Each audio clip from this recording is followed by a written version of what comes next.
Bonne journée. Si vous vous demandez s'il vaut la peine d'acheter un Volkswagen Tiguan de deuxième génération et quels problèmes vous pourriez rencontrer lors de son fonctionnement, alors vous êtes au bon endroit. Ainsi, la grande majorité des Tiguan de deuxième génération présentés sur le marché secondaire ont une très belle apparence. Et cela n'a rien d'étonnant. Les spécimens les plus anciens ont à peine 5 ans. Les propriétaires prennent toujours soin de leur voiture. Ils se rendent régulièrement dans les lave-autos et retouchent les gros éclats. Les dégâts mineurs passent pour la plupart inaperçus. C'est tout à fait logique, car un élément de carrosserie repeint lors de la vente ultérieure de la voiture soulèvera bien plus de questions parmi les acheteurs potentiels que des rayures, des éclats ou de petites abrasions à peine perceptibles. Si vous souhaitez négocier lors de l'achat d'un Tiguan, vous devez inspecter soigneusement le bord d'attaque du toit et le bord du capot. Ces éléments constituent les premières zones de formation des copeaux. Cependant, sur les Tiguan qui sont principalement utilisés en ville, le capot et le toit peuvent ne subir pratiquement aucun dommage, même avec un kilométrage de 120 à 150 000 km. En raison du petit âge du modèle, il n'est pas encore possible de parler d'autres problèmes corporels plus graves. L'expérience avec d'autres modèles Volkswagen montre qu'ils n'apparaîtront pas dans un avenir proche. Malgré une production localisée, la qualité de l'acier de carrosserie utilisé est très élevée. On ne peut pas en dire autant de la qualité de la peinture. Il est mince et n'est pas prêt à résister activement aux influences mécaniques externes. Cela est tout à fait vrai pour le pare-brise. Souvent, un coup de petite pierre suffit à provoquer la propagation d'une fissure sur le verre ou la formation d'un fort éclat. Il y a eu également des erreurs de calcul constructives qui, dans nos conditions, ne sont pas passées inaperçues. Par exemple, l'humidité pénètre facilement dans la poignée du couvercle du coffre. En conséquence, le bouton d'ouverture du couvercle du coffre tombe en panne. C'est pourquoi les concessionnaires Volkswagen doivent le remplacer dans le cadre de la garantie. Nous recevons périodiquement des plaintes concernant des capteurs de stationnement défectueux, mais pour le moment, il n'est pas nécessaire de dire que ce problème est répandu. L'intérieur du Tiguan de deuxième génération vieillit lentement, mais dans ce cas, il convient de tenir compte des matériaux de finition choisis par le premier propriétaire. Certains d'entre eux résistent un peu mieux à l'abrasion, d'autres un peu moins bien. Mais en général, pour les conducteurs prudents, l'intérieur avec un kilométrage de 150 à 180 000 km peut paraître assez frais. Même le volant aura l'air un peu défraîchi au bout de 100 000 km. La situation des chaises est la suivante. Dans les sièges à finition combinée, les flancs en simili-cuir peuvent se couvrir de fissures et de plis après un kilométrage de 100 à 120 000 km. Quant au tissu, il peut facilement supporter 250 à 300 000 km. L'apparence des sièges entièrement en cuir dépendra principalement de la façon dont les propriétaires précédents en ont pris soin. Avec une utilisation régulière d'un conditionneur pour cuir, aucun signe d'usure grave ne sera perceptible après un kilométrage de 150 à 170 000 km. Les boutons de climatisation, le sélecteur de vitesse, les leviers et boutons de la colonne de direction ne sont pas pressés de s'user. S'ils semblent assez usés sur une voiture comptant jusqu'à 200 000 km, les lectures du compteur kilométrique ont probablement été ajustées avant la vente. Si la Volkswagen Tiguan de première génération était une voiture relativement simple, la deuxième génération du modèle recevait la plupart des systèmes électroniques disponibles dans l'arsenal du groupe VAG. En théorie, l'électronique intelligente devrait augmenter le confort et la sécurité, mais dans nos réalités, elle ne fonctionne souvent pas exactement comme l'avaient prévu ses créateurs. Le plus souvent, des plaintes concernent le système de freinage d'urgence, qui peut parfois tomber en panne. Et si un arrêt brusque de la voiture lors d'un stationnement dans la cour ne présente aucun danger, alors un fonctionnement anormal du système lors de la conduite dans un trafic urbain dense peut entraîner des problèmes. Il y a des cas où l'électronique, sans raison apparente, a allumé un pictogramme d'avertissement dans le combiné d'instruments, après quoi elle a forcé la voiture à freiner brusquement. Pour le moment, de tels cas sont rares, mais à mesure que la voiture vieillit, ils seront certainement plus nombreux. Il est intéressant de noter que les ingénieurs de Volkswagen eux-mêmes sont bien conscients que les assistants électroniques sont loin d'être infaillibles et sur lesquels on ne peut pas se fier entièrement, ce dont ils mettent honnêtement en garde dans le mode d'emploi de la voiture. Une autre chose est qu'il n'y a pratiquement aucun propriétaire de Tiguan qui ait réussi à lire plusieurs centaines de pages d'instructions pour son crossover. Au moment de l'apparition du Tiguan de deuxième génération, les moteurs essence de la famille TSI avaient subi plusieurs améliorations majeures. En conséquence, le moteur 1.4 TSI franchement brut est devenu une unité qui est actuellement considérée par beaucoup comme la meilleure de sa catégorie. La famille A211, qui a commencé à être installée sur les modèles Volkswagen à la mi-2014, a éliminé l'appétit pour le pétrole, les problèmes connus avec le mécanisme de distribution de gaz et la pénétration d'huile dans les chambres de combustion. Le seul problème qui peut poser problème est l'actionneur du turbocompresseur dont les tiges nécessitent une lubrification régulière. Mais ce problème ne semble plus significatif dans le contexte général.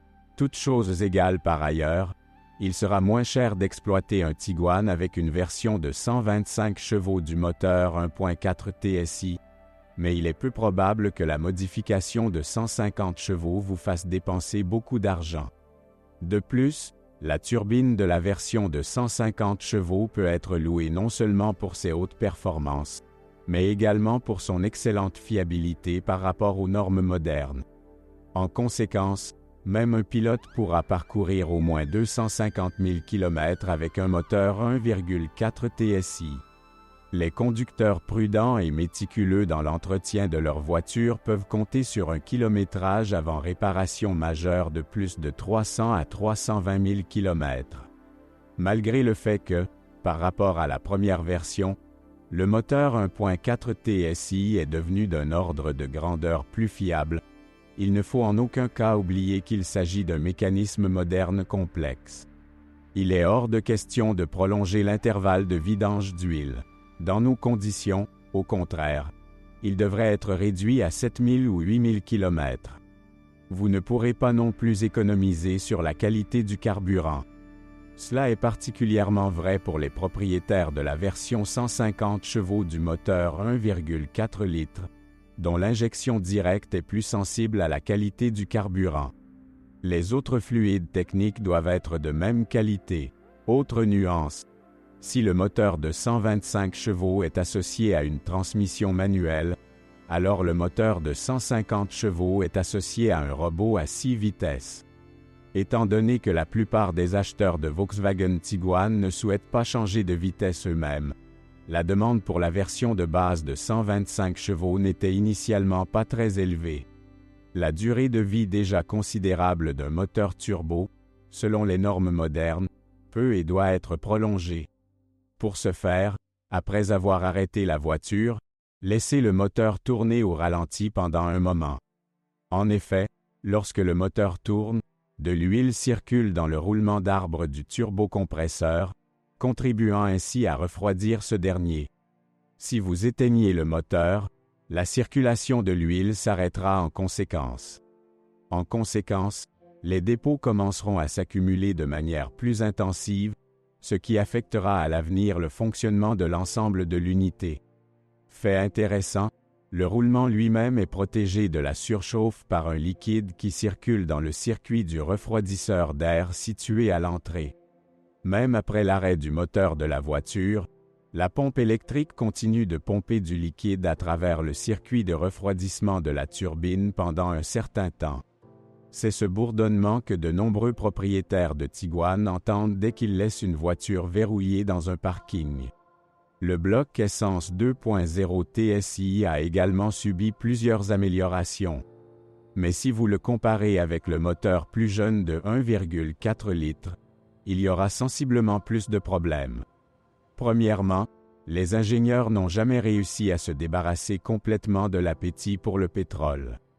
La consommation d'huile a diminué à 100 à 300 grammes par millier de kilomètres, mais dans tous les cas, le niveau d'huile doit être surveillé périodiquement. Bien que la chaîne de distribution soit devenue plus fiable, on ne peut pas compter sur le fait qu'elle ne nécessitera pas de remplacement.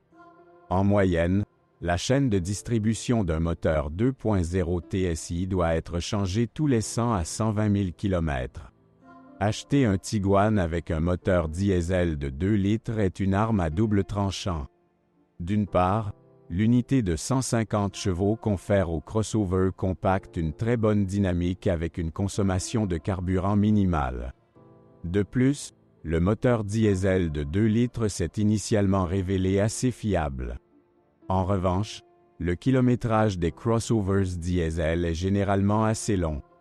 Ainsi, vous ne pouvez en aucun cas exclure les problèmes habituels liés à l'âge lors de l'achat d'un exemplaire d'occasion. Tout d'abord, les propriétaires rencontreront des fuites sur les couvercles de soupape. Ensuite, vous devrez résoudre le problème de la vanne bloquée du système de recirculation des gaz d'échappement. Avec des kilomètres dépassant 150 000 km, il faut s'attendre à des surprises désagréables de la part du tendeur de courroie de distribution. Heureusement, le remplacement officiel de la courroie de distribution est effectué après un kilométrage de 120 000 km. Et comme les propriétaires de Volkswagen Tiguan de deuxième génération n'économisent pas encore sur l'entretien de la voiture, le tendeur change généralement en même temps que la courroie. La boîte de vitesse robotisée DQ500 est associée aux moteurs les plus puissants. Contrairement aux attentes, le robot à 7 vitesses s'est avéré très fiable. Toutes choses égales par ailleurs, la boîte de vitesse robotisée à 6 rapports du DQ250 sera légèrement moins fiable, mais elle est aujourd'hui considérée comme un modèle par de nombreux ingénieurs et mécaniciens. Les méthodes permettant de prolonger la durée de vie de la boîte de vitesse robotisée DSG sont connues depuis longtemps. Tout d'abord, les propriétaires de Tiguan devraient cesser de remorquer de lourdes remorques et de conduire sur des terrains accidentés. Heureusement, Tiguan ne prétend pas être un véritable voyou, donc dans des conditions aussi critiques pour la DSG, le crossover allemand est extrêmement rarement utilisé. Au contraire, la ressource de la transmission robotique sera réduite en raison de la conduite active. De plus, même avec le moteur de base 1.4 TSI, le Tiguan permet de se déplacer de manière très dynamique. C'est encore pire si une conduite agressive s'accompagne de conditions de température défavorables pour la boxe, ce qui entraînera un pire refroidissement de la boxe. N'oubliez pas la nécessité de subir une maintenance programmée. Si vous suivez des règles simples et prenez soin de la transmission, il est peu probable que la boîte de vitesse robotisée DQ500 cause de problèmes graves avant que le kilométrage ne soit de 220 à 250 000 km. Heureusement, il a été initialement conçu pour un couple beaucoup plus élevé que celui produit par les groupes motopropulseurs du Tiguan. Une autre chose est que les services de réglage des puces moteurs sont très demandés par les propriétaires de crossovers allemands. Par exemple, en reprogrammant l'unité de commande du moteur, la puissance d'un moteur diesel de 2 litres peut facilement être augmentée de 150 à 180 chevaux. Il est tout aussi simple et peu coûteux d'ajouter quelques dizaines de chevaux au moteur à essence turbocompressée. La dynamique déjà bonne du Tiguan deviendra encore meilleure, mais dans la poursuite du plaisir, il ne faut jamais oublier les pièges. Premièrement, lorsque des modifications sont apportées au micrologiciel de l'unité de commande du moteur, les voitures bénéficiant d'une garantie officielle du concessionnaire la perdront automatiquement. Il n'y a aucun espoir que le scanner du revendeur ne voit pas le changement. Deuxièmement, les composants et assemblages de la voiture sont initialement conçus pour une certaine puissance. Bien entendu, le constructeur inclut de toute façon une certaine marge de sécurité dans la conception, mais elle n'est pas infinie. Vous devez être préparé au fait qu'après avoir augmenté la puissance du moteur, la durée de vie de la boîte de vitesse, des arbres, de la boîte de vitesse et de l'embrayage diminuera. Heureusement, Avec un réglage approprié, les problèmes ne commenceront pas de sitôt et le prochain propriétaire devra très probablement les résoudre. Le couplage Haldex ne pose aucun problème. La réglementation officielle du Volkswagen Tiguan impose de remplacer le liquide de l'embrayage tous les 3 ans, quel que soit le kilométrage. Quant à l'huile de la boîte de vitesse, selon les instructions officielles, vous ne devez pas la changer. Il est rempli pendant toute la durée de vie de la voiture. Mais si le Tiguan est utilisé sur un terrain accidenté ou traîne périodiquement une lourde remorque, alors, contrairement aux déclarations du constructeur, il vaut toujours la peine de remplacer l'huile de la boîte de vitesse. L'intervalle de remplacement optimal est tous les 60 000 km. Il est trop tôt pour parler de la durabilité de la suspension Tiguan de 2e génération. Au cours des 5 années de production du crossover allemand, de rares exemplaires ont réussi à parcourir plus de 150 000 km. La plupart des voitures ont un kilométrage ne dépassant pas 100 000 km. Un peu plus tôt, les propriétaires de Tiguan qui surchargent souvent leurs voitures devront commencer à réviser la suspension. Dans de telles conditions, il est peu probable que les ressorts et les amortisseurs résistent à plus de 120 000 km. La barre des 130 à 140 000 km deviendra certainement critique pour les roulements de roues. Naturellement, sur les crossovers équipés de roues de grand diamètre non standard, les roulements deviendront inutilisables bien plus tôt. Ce n'est un secret pour personne que certains des Volkswagen Tiguan et Skoda Kodiaq produits avaient des plaquettes arrière défectueuses. Il s'est avéré qu'un lot de plaquettes défectueuses est arrivé sur le convoyeur, ce qui a déformé le disque de frein. Cependant, cela n'a en rien affecté l'efficacité de la dynamique de freinage. Le problème était purement esthétique. Au cours d'une enquête plus approfondie, il s'est avéré que les garnitures de friction des plaquettes de frein contenaient des particules solides qui contribuaient à la formation de défauts sur les disques de frein. Naturellement, dans ce cas, il n'est pas nécessaire de parler d'une éventuelle déformation des disques ou d'autres problèmes affectant la sécurité routière. Fait intéressant, les plaquettes avant des voitures à problème étaient tout à fait normales. Les problèmes liés au remplacement des plaquettes défectueuses ont été résolus individuellement. Si les dommages dépassaient le seuil établi par les revendeurs officiels, les plaquettes étaient remplacées gratuitement par des neuves. Pour les Tigans d'occasion avec un kilométrage supérieur à 50 000 km, le problème n'est en principe pas pertinent. Les plaquettes de frein y seront dans tous les cas remplacées.